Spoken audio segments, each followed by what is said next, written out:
কিছুদিন যাবৎ সেহরিতে কেন জানি মাংস আর মাছ খেতে একদমই ভালো লাগতেছে না, মনে হচ্ছে কোনো ধরনের ভর্তা ভর্তা খাইলে মনে হয় ভালো লাগবে। আসসালামু আলাইকুম বন্ধুরা, আমি রমজান ঢাকা থেকে বলছি। কেমন আছো তোমরা? নিশ্চয়ই ভালো আছো। কয়দিন যাবৎ বন্ধুকে বলতেছি সেহরিতে আর মাছ মাংস খাবো না, মাছ মাংস খাইতে খাইতে আর ভালো লাগতেছে না, একটু সবজি খাওয়া উচিত।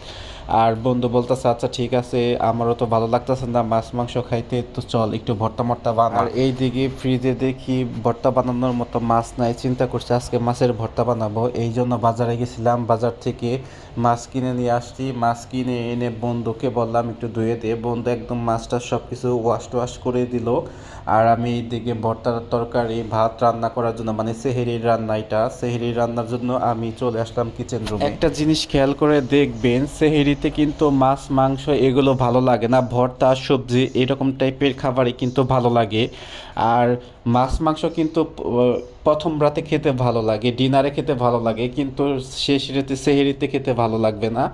এই জন্য আমরা কয়েকদিন যাবৎ মাংস খেতে খেতে আমরা খুবই বিরক্ত হয়ে গেছি। আসলে সেহরিতে মাংস খাওয়া হচ্ছিল শর্টকাটে রান্নার জন্য, কারণ মাংস তো একদিন রান্না করে 2 দিন খাওয়া যায়। বন্ধু বলতেছে রান্না বাড়ার ঝামেলা উঠতে পারবো না, চল আমরা মাংসই খাই। আর এইদিকে দেখো আমি মাছটা একদম ওয়াশ করে হলুদ আর লবণ দিয়ে দেখো মাখাইতেছি, যেহেতু আমি মাছ হাতে মাখাইলে হাতে কাটা বিধে, এই জন্য মাছ দেখো ঝাঁকে ঝাঁকে হচ্ছে হলুদ আর মরিচ, হলুদ মরিচ আর লবণ হচ্ছে মিক্সড করতেছে। আর এইদিকে দিয়ে দিলাম, এখানে কিন্তু 2 আইটেমের মাছ আছে, একটা হচ্ছে পাঙ্গাস মাছ আর একটা হচ্ছে তেলাপিয়া। 2 আইটেমের মাছ থাকার কারণ হচ্ছে পাঙ্গাস মাছ দিয়ে রান্না করব বেগুন আর আলু দিয়ে বোনা বোনা করব, আর তেলাপিয়া মাছ যে 2 পিস আছে এই 2 পিসের ভর্তা বানাবো, মানে মাছের ভর্তা বানাবো। তেলাপিয়া মাছের ভর্তা খেতে খুবই ভালো লাগে আমার, এর আগেও বানাইছিলাম, সেটা খেতে খুবই ভালো লাগছে।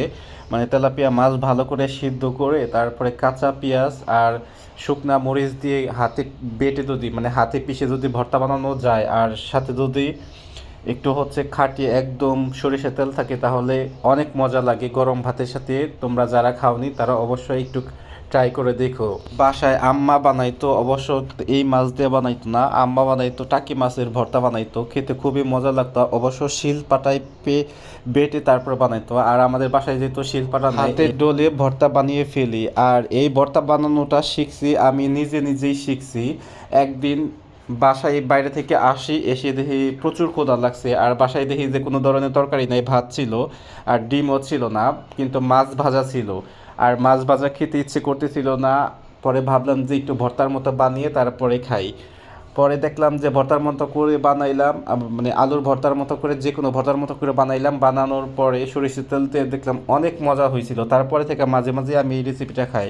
আর এই দিকে দেখো, এই যে আমি রান্নাও বসিয়ে দিছি, মানে আলু দিয়ে বেগুন দিয়ে আর পাঙ্গাস মাছ। তো এই যে দেখতেই পাচ্ছ কত সুন্দর একটা কালার আসছে, আর এর ভিতরে অলরেডি আমি মাছও দিয়ে দিছি। তো তোমরা যদি ভালো